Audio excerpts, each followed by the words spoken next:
Hey everyone, how's it going? Azren here. So, I'm making a video that is called Language Frustrations because there are a couple of things that are really frustrating me right now, and I thought, what the heck, let's make a video, get them off my chest, and let's see, maybe a lot of you guys can relate to some of the things that are frustrating me right now. So, the biggest thing right now that is on my mind and frustrating me is that even though I have a very high level in French and Spanish, I have some very annoying limits to my French and Spanish. Like in English, there's a lot of little things I say that I just don't know how to express in French and Spanish. It's kind of like, that's a good one. I just said, it's kind of like.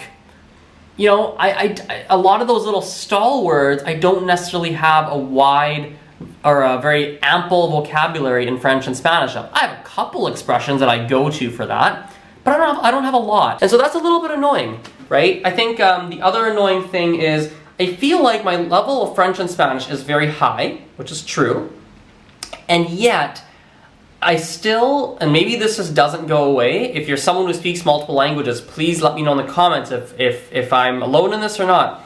But I'm so frustrated that even though I speak French and Spanish at a very high level, it just sucks that I can't communicate the exact same way that I would in English, right? And it's okay, like in Chinese, for example, that's happening to me as well. In Chinese, I of course can't communicate to the same fluency as I can in English, but it doesn't frustrate me, right? Because I almost can look at that and go, well, look, Azren, you haven't studied Chinese that long. Of course you don't speak as well as you speak English, right? I'm not quite as impatient with myself with Chinese right now. Well, with French and Spanish, I really am. Because I speak those languages so freaking well, and it's like, okay, now I'm at a 90%. I want to get to like a 95, 96, 97, 98%, and I don't know what the pathway is to get there.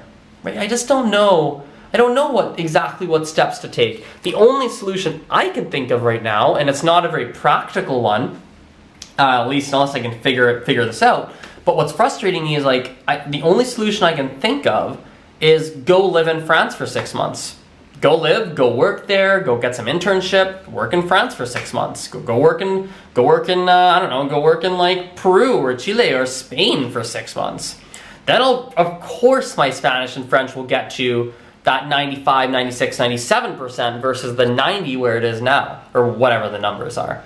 Right? That's the only solution I can think of, and unfortunately, because it's not overly practical, I don't feel like it's something I can just hop off and do, and not having that control over my language development is kind of frustrating. So, something that's really bothering me, and I'm worried, like, man, in 2 years, am I gonna have to struggle with this challenge in Chinese too? When I go learn Russian and Arabic and Gujarati and Hindi, when I go learn all these other languages, am I gonna have those challenges too?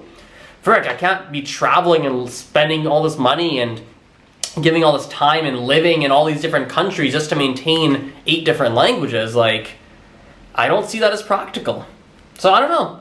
Something is really bothering me. I don't know if you guys can relate. Maybe this is something that, you know, someone like me who spends so much time on languages, maybe just something I'm struggling with. I don't know, but thought I'd throw it out there.